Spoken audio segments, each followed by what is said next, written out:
Objectif News vous présente l'interview de 18h.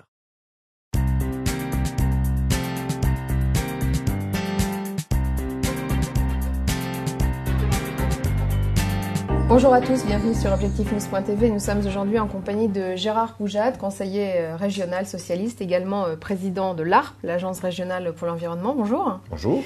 Vous êtes particulièrement investi dans la question de la transition énergétique, on va le voir au cours de cette interview. Vous êtes nouvellement président d'une société, une SAS qui s'appelle Midi-Pyrénées Énergie Investissement, dont le but est d'être dédié aux énergies renouvelables, une société de capital risque. Quels sont ses objectifs ? Les objectifs, c'est de participer à la production d'énergie renouvelable en Midi-Pyrénées. Lors d'une assemblée plénière qui s'est déroulée en mai 2011, si ma mémoire est bonne, nous avions présenté le plan Midi-Pyrénées Énergie. Et il était question de transition énergétique. La transition énergétique, ça consiste en trois axes de travail. Un, l'économie d'énergie. Deux, la capacité à pouvoir investir dans la transition énergétique ou l'efficience énergétique. Et trois, c'est la capacité à utiliser des énergies renouvelables. Et ce que j'avais dit en plénière, c'est qu'un territoire, pour son aménagement, il a besoin d'avoir de la production d'énergie sur son territoire. Ce qui a fait le passé des vallées pyrénéennes, c'est qu'il y avait des barrages qui produisaient de l'électricité. Et donc, produisant de l'énergie, il y avait des industries qui étaient à côté. C'était un petit peu la même chose pour les bassins mouillés du nord de Midi-Pyrénées. Donc là, l'objectif, c'est de financer quel type d'énergie renouvelable ? Alors, l'enjeu, c'est de financer les énergies de demain. Et donc, parmi les énergies que nous avons particulièrement fléchées, il y a celles qui ont trait à la méthanisation. Sur Midi-Pyrénées, la méthanisation est un énorme enjeu, mais également de financer l'énergie bois, le bois énergie, que ce soit par les réseaux de chaleur, que ce soit par la production de pellets ou de plaquettes, mais également, on ne s'interdit pas d'intervenir dans l'hydraulique, d'intervenir dans la géothermie. En fait, l'objet, c'est qu'à partir du moment où une société va être créée sur Midi-Pyrénées et qu'elle produira de l'énergie renouvelable, nous avons vocation à pouvoir participer autour de table du haut de bilan de cette société. Avec quel niveau de ticket d'investissement ? Ça va dépendre du projet. L'objet pour le conseil régional et nos partenaires que sont la Caisse des dépôts, que sont les trois caisses de crédit agricole qui sont sur Midi-Pyrénées, la COGAC et la SEM 81, c'est de regarder quel est le niveau d'investissement qui va être facilitateur pour un lieu donné.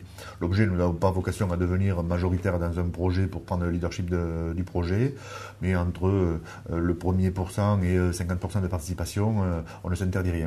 Alors vous êtes également sur un autre projet très intéressant qui est la création d'une monnaie. On peut reprendre le titre du livre qui paraît actuellement chez Priva et dont vous êtes l'auteur, qui s'appelle Monnaie régionale, monnaie anti-crise. C'est le but, c'est la constitution d'une nouvelle monnaie qui s'appelle MIPIS. De quoi s'agit-il ? Alors sur Midi-Pyrénées, c'est la création des MIPIS, effectivement.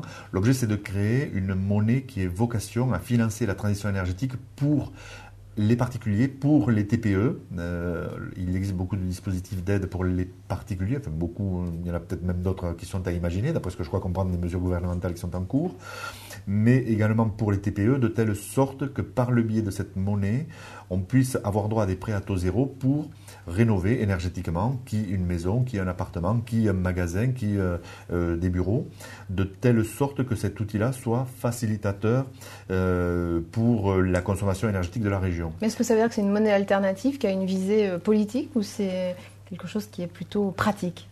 Alors, elle a une visée politique parce que l'objet, c'est la création d'emplois. L'objectif clair de cette monnaie, c'est la création d'emplois sur Midi-Pyrénées. Par contre, le terme d'alternative, c'est souvent d'alternative à l'euro, la phrase complète. L'objet, c'est pas du tout ça. L'objet est d'être une monnaie complémentaire à l'euro.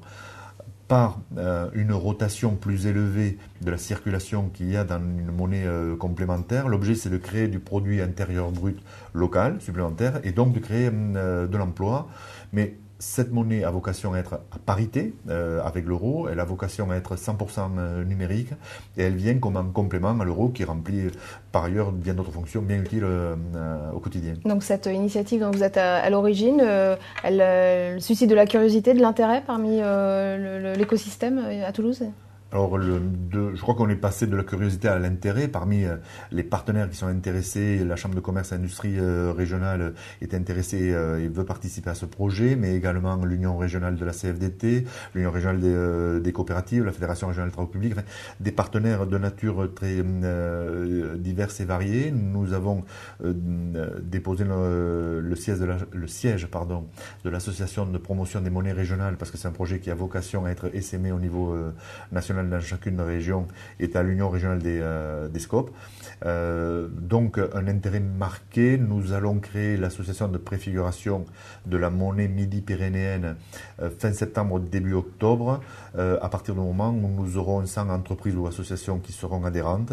Et cette association a vocation à devenir une société coopérative d'intérêt collectif quand nous aurons 1000 associations, entreprises ou collectivités adhérentes au projet. Merci Gérard Poujane. Merci à vous.